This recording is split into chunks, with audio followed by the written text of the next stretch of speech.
पाकिस्तान सेना ने पूरी पश्चिम मोर्चे पर लगातार आक्रामक गतिविधियां जारी रखी।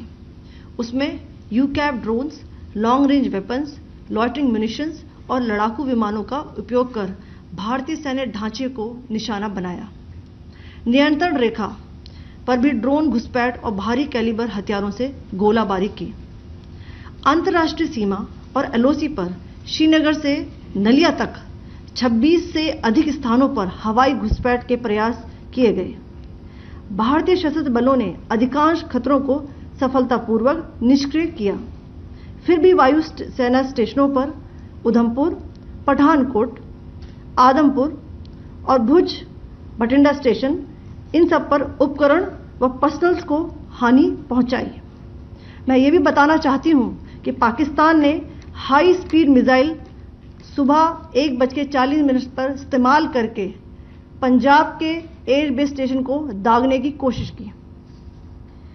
एक निंदनीय और अनप्रोफेशनल एक्ट के तहत पाकिस्तान ने श्रीनगर, अवंतीपुर और उधमपुर के वायु सेना अड्डों पर चिकित्सा केंद्र और स्कूल परिसर को निशाना भी बनाया, जिससे उसके द्वारा सिविल इंफ्रास्ट्रक्चर पर हमला करने की गैर जिम्मेदाराना प्रवृत्ति फिर उजागर हुई।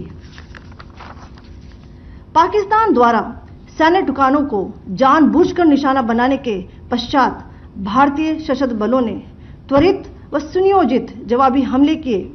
Technical installations, command and control centres, radar sites और हथियार भंडार को चुनकर निशाना बनाया गया। रफीकी, मुरीद, चकलाला, रहमियार खान, सुकूर और चुनिया स्थित पाक सैन्य ठिकानों पर एयर लॉन्च्ड सटीक हथियारों व लड़ाकू जेट से प्रहार किए गए। पसरूर स्थित रडार साइट और सियालकोट का एविएशन बेस भी प्रिसीजन एम्यूनिशन से टारगेट किए गए। इन कार्रवाइयों के दौरान भारत ने कम से कम कोलैटरल डैमेज की क्षति सुनिश्चित की। चिंता का विषय यह रहा कि पाकिस्तान ने लाहौर से उड़ान भरने वाले नागरिक विमानों की आड़ लेकर अंतर्राष्ट्रीय हवाई मार्गों का दुरुपयोग किया ताकि वह अपनी गतिविधियां छिपा सके।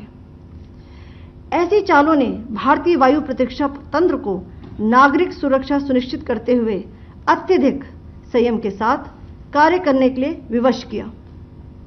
साथ ही साथ पाकिस्तान ने मिस इन्फॉर्मेशन का सहारा लेते हुए आदमपुर स्थित S-400 प्रणाली, सूरतगढ़ व सिरसा के हवाई अड्डों, नगरोटा के ब्रह्मोस बेस, देहरागिरी के तोपखाना पोजीशन तथा चंडीगढ़ के अग्रिम गोला बारूद डिपो को नष्ट करने के झूठे दावे सोशल मीडिया पर फैलाए। भारत इन फॉल्स नैरेटिव्स को पूर्णतः खारिज करता है। नियंत्रण रेखा पर पाकिस्तान ने ड्रोन घुसपैठ और भारी तोपखाना गोलाबारी के कई प्रयास किए।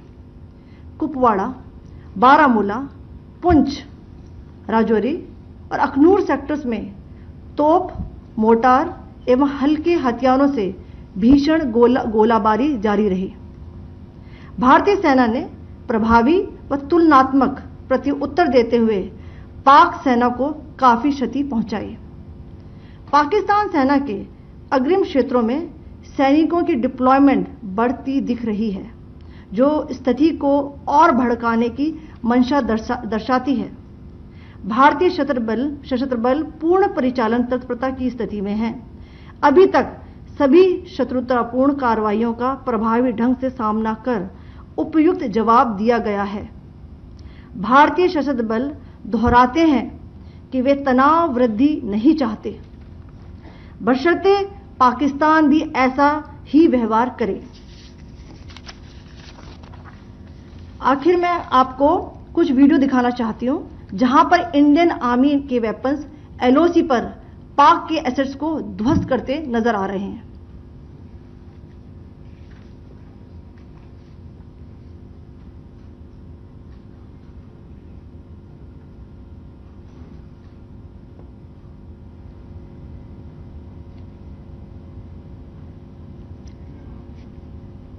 स्क्रीन में आप देख सकते हैं इस वीडियो को।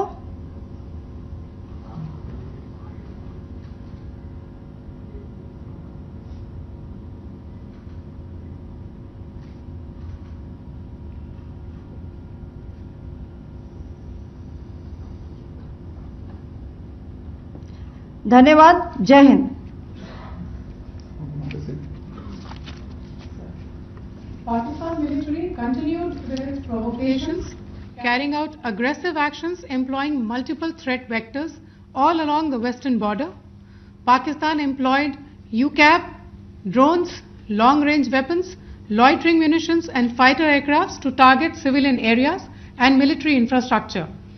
Pakistan military also resorted to air intrusions using drones and firing of heavy caliber weapons along the line of control. Along the international border and the line of controls, air intrusion and several harassment attacks were also attempted from Srinagar till Nalia at more than 26 locations. Indian Armed Forces successfully neutralized these threats and majority of the vectors.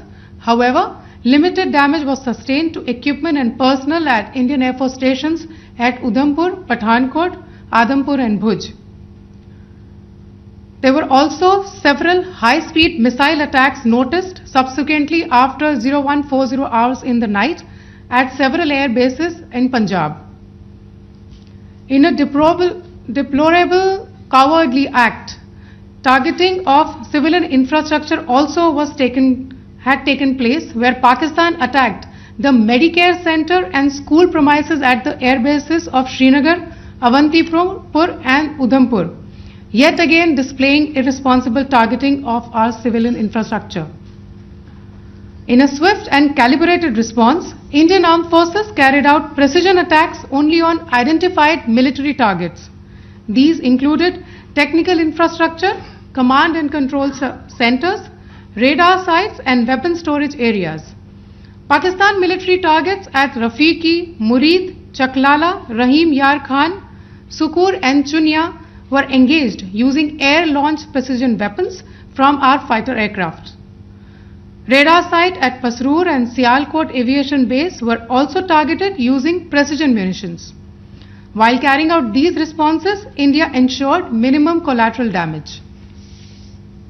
Pakistan has also attempted to execute a continued malicious misinformation campaign with claims of destruction of Indian S-400 system at Adampur, destruction of airfields at Suratgarh and Sirsa, BrahMos base at Nagrota, RT gun positions at Derang Yari and Chandigarh forward ammunition depot, with heavy damages to other military stations being propagated on social media. India unequivocally rejects these false narratives being spread by Pakistan. Along the line of control also, Pakistan has attempted multiple air intrusions using drones and conducted shelling using heavy caliber RT guns, targeting civilian infrastructure and killing some civilians. Heavy exchange of artillery mortars and small arm fire in Kupwara, Baramulla, Poonch, Rajouri and Akhnur sectors continued. Indian Army has responded effectively and proportionately, causing extensive damage to Pakistan Army. Pak military has been observed to be moving their troops into forward areas, indicating offensive intent to further escalate the situation. Indian Armed Forces remain in a high state of operational readiness.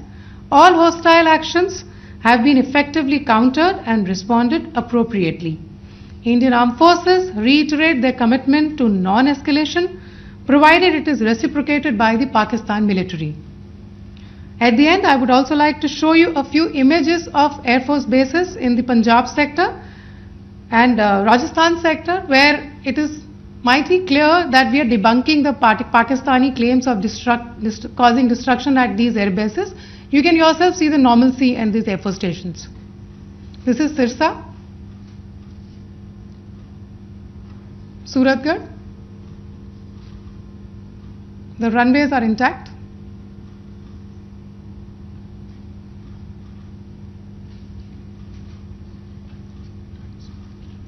There are also time stamps, just notice, they are also time stamped.